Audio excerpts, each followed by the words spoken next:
بسم اللہ الرحمن الرحیم۔ کسی بھی نمازی کے آگے سے گزرنا یہ بہت بڑا گناہ ہے، ٹھیک ہے۔ جان بوجھ کر ایک شخص اگر گزرتا ہے، غلطی سے گزر جاتا ہے تو یہ کوئی گناہ نہیں۔ اگر ایک آدمی کو پتہ ہی نہیں چلا کوئی نماز پڑھ لیتا اور وہ غلطی سے گزر گیا تو یہ کوئی بھی گناہ نہیں ہے، کیونکہ نبی علیہ الصلوۃ والسلام نے خود فرمایا نا، نسیان کیا ہے میری امت سے معاف ہے۔ جو حق رسول اللہ صلی اللہ علیہ وسلم نے دے دیا وہ میں تو نہیں چھین سکتا، نہ آپ چھین سکتے ہیں، کسی کی کوئی مجال نہیں کہ وہ حق چھین لے۔ تو نبی علیہ السلام نے فرما دیا نسیان، بھول گیا، اور خطا یہ اس کو پتہ ہی نہیں چلا نا، بھول کے گزر گیا کوئی آگے سے، تو اس کو جو ہے نا ہم نہیں پکڑ سکتے۔ اللہ بھی اسے معاف کر دیتا ہے، اور پھر ہم بندے کیا پکڑیں؟ ایک تو ہے نا کہ آگے سے گزرنے کا مسئلہ، دوسرا یہ ہے کہ اس سے نماز نہیں ٹوٹتی۔ اگر ایک شخص آپ کے آگے سے جان بوجھ کر بھی گزر جائے نا تو بھی نماز اس سے چاروں ائمہ حضرات کے نزدیک، خود رسول اللہ صلی اللہ علیہ وسلم کے فرمان کے مطابق جو ہے نماز نہیں ٹوٹتی۔ یعنی کہ میں نماز پڑھ رہا ہوں، میرے آگے سے جان بوجھ کے ایک شخص گزرا تو کیا میں نماز توڑ دوں گا؟ نہیں، بلکہ میں نماز جاری رکھوں گا، نماز اس سے نہیں ٹوٹتی۔ تو یہ ایک شرعی مسئلہ ہے، اس کو یاد رکھیں۔ اور دین میں یہ بھی ہے کہ ایک آدمی غلطی سے گزر رہا ہے، آپ اس کو ایک ہاتھ سے ایسے روک دیں۔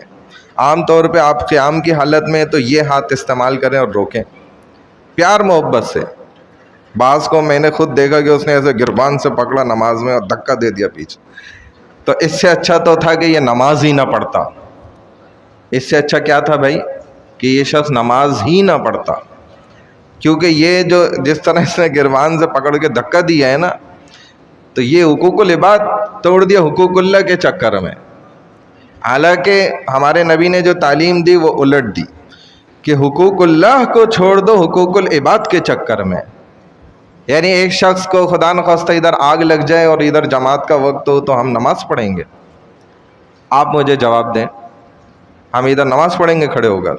ایک آدمی کو وہاں آگ لگ گئی، مثال دے رہا ہوں میں، ہم کیا کریں گے بھائی؟ امام سمیت سب اس کو پانی ڈالیں گے، بجھائیں گے؟ بھائی اس کی جان بچانا فرض ہے، یہ حقوق العباد ہے۔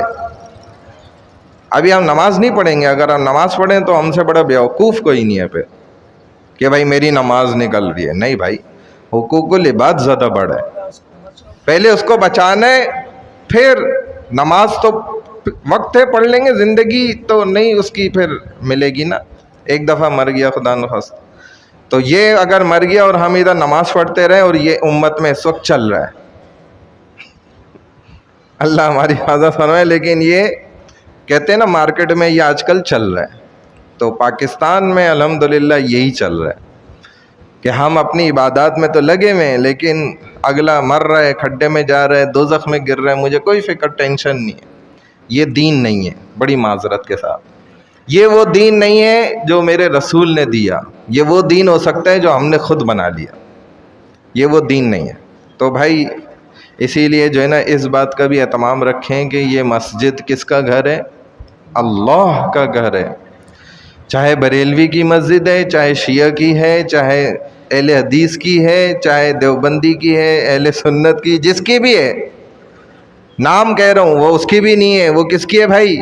اللہ کی ہے، نہ میری ہے نہ تیری ہے۔ میں اور تو کون ہے؟